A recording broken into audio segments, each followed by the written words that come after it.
Olá, pessoal! Nesta aula, vamos conversar sobre a construção de um intervalo de confiança para a média com a variância conhecida.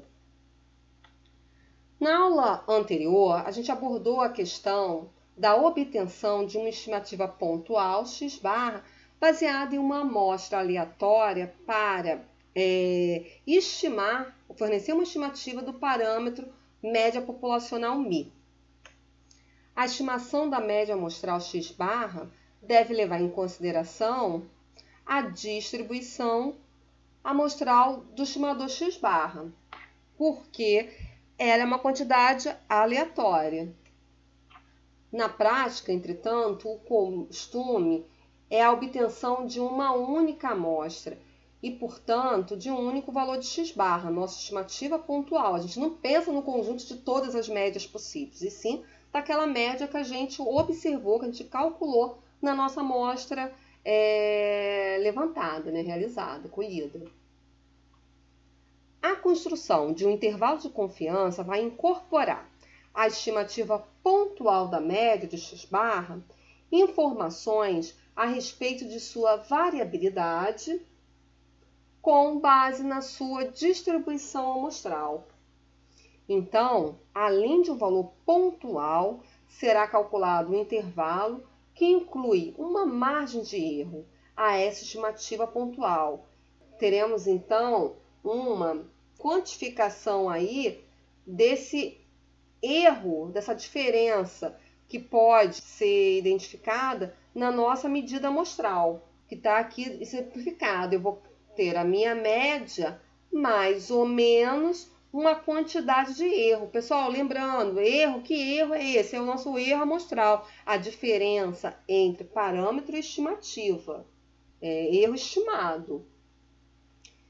Daí a gente passa a calcular agora um intervalo.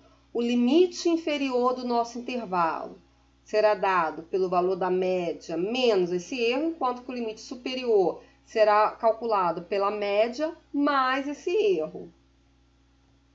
O intervalo de confiança é construído com base em uma probabilidade. A probabilidade do intervalo estimado conter o valor do parâmetro. Essa probabilidade é denominada de coeficiente de confiança, gama. Então, a gente vai fixar um valor gama, tal que gama vai estar no intervalo entre 0 e 1, pois é uma probabilidade, e a partir dele a gente vai encontrar um valor de zzinho, cujo índice vai estar associado a esse gama, mas gama dividido por 2. Professora, por que gama dividido por 2? Gente, zzinho ele vem da onde? Da tabela da normal padrão.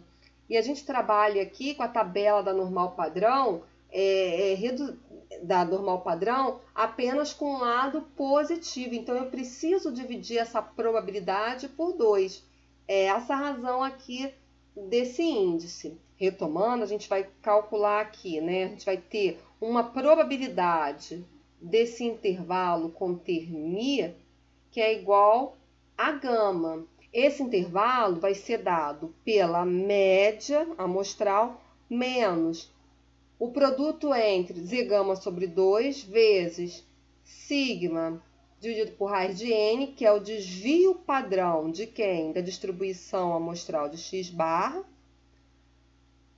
de um lado, como limite inferior, e como limite superior desse intervalo, eu vou ter a minha média amostral adicionada ao produto gama sobre 2 vezes sigma raiz de n. Ou então eu posso também escrever de outra maneira. A gente vai trabalhar com o intervalo que de μ pertencer a esse intervalo, que vai ser dado por gama, que é o meu coeficiente de confiança. Isso é especificado logo no início do problema, da questão.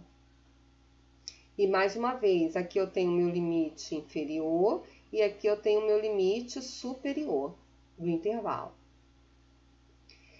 O intervalo de confiança para μ, com coeficiente de confiança gama, então fica dado por essa expressão, onde x barra vai ser aqui substituído pela nossa estimativa obtida na amostra.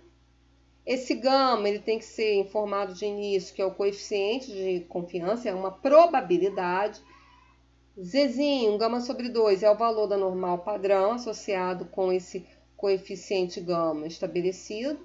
Sigma é o desvio padrão de x e N é o tamanho da amostra. Os dois juntos vão reportar o desvio padrão de x, da distribuição amostral de x barra.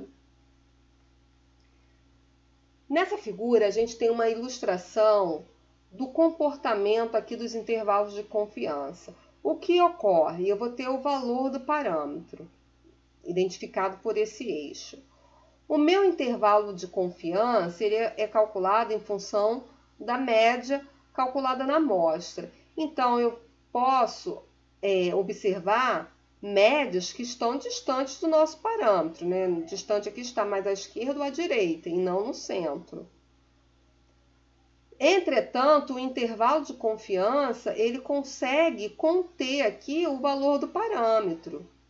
O problema se dá quando esse intervalo calculado não contém o valor do parâmetro.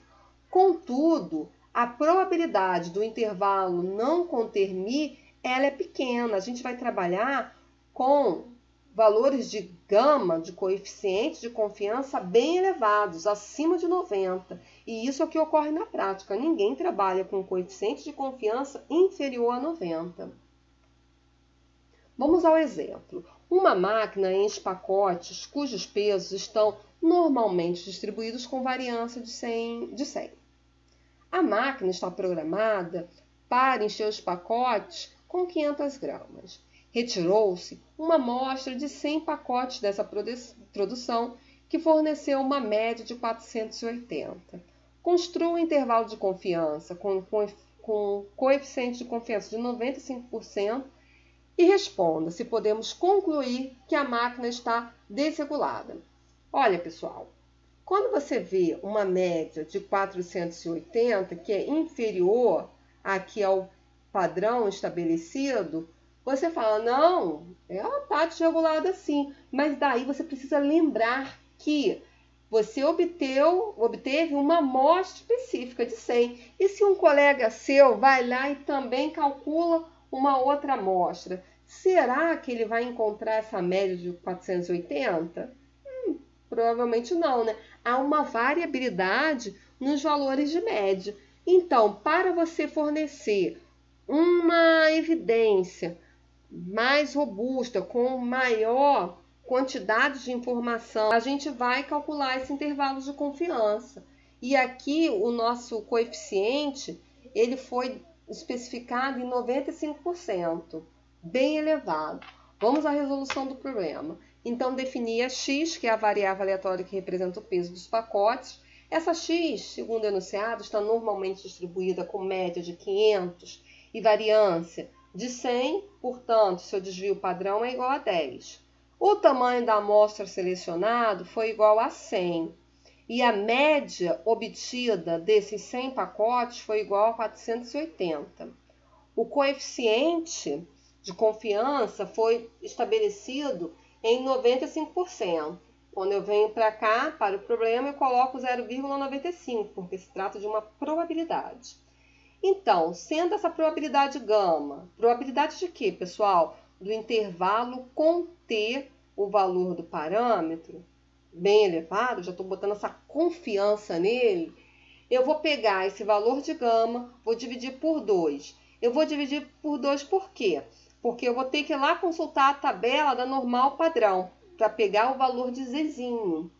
E a nossa tabela só trabalha com metade da curva, né? Partindo do ponto zero. Então, eu vou no corpo da minha tabela e vou buscar esse valor aqui, resultante da divisão de gama por 2, 0,4775. Achou esse valor, ou mais próximo a ele, você vai ver qual o Zzinho que está ligado com ele. Daí você tem condições de aplicar aqui a equação do intervalo de confiança para μ com 95% de confiança. A gente vai substituir os valores aqui na fórmula. Qual foi o valor da média que a gente teve da amostra? 480. Valor de Zzinho, gama sobre 2, é 1,96 vezes sigma dividido por raiz de n. Sigma é igual a 10, raiz, e nosso n é igual a 100. Então, a gente vai enxergar que esse intervalo de confiança vai operar com um erro de 1,96. Vocês lembram lá do início da aula que essa quantidade aqui representa o erro na estimação, a variabilidade aqui em torno de μ. De maneira que o nosso intervalo de confiança, ele varia de 478,04 a 481,96. Estamos confiantes aí ao nível de 95% que esse intervalo ele contém o valor do parâmetro, né? Ele reflete o valor da minha população. Então, eu tenho sim uma evidência de que a máquina está desregulada. Ela não conseguiu aí essa amostra revelar um valor que, mesmo eu olhando para além da estimativa pontual de 480, esse valor intervalar, ele não alcança o valor de 500 em momento algum. De fato, temos evidência que a máquina está desregulada. O último aspecto que a gente cabe também pensar aqui, refletir, relacionado com o intervalo de confiança, é que, a partir da expressão do intervalo de confiança, a gente pode definir, precisar um tamanho do erro máximo admitido em uma estimação. Ora, eu quero trabalhar com um erro de, no máximo, 2. Então, eu preciso descobrir quais são os valores dessas quantidades aqui que serão necessárias para não ultrapassar esse valor de 2. Da mesma maneira também, eu posso definir o tamanho da amostra. Ora, como eu posso calcular uma amostra tendo em vista aqui um desvio padrão definido e também um tamanho de erro pré-definido? A gente pode, então, olhando para essas quantidades, definir o nosso valor de n. Então, a gente encerra nesse ponto a nossa aula. Abraço a todos, bons estudos!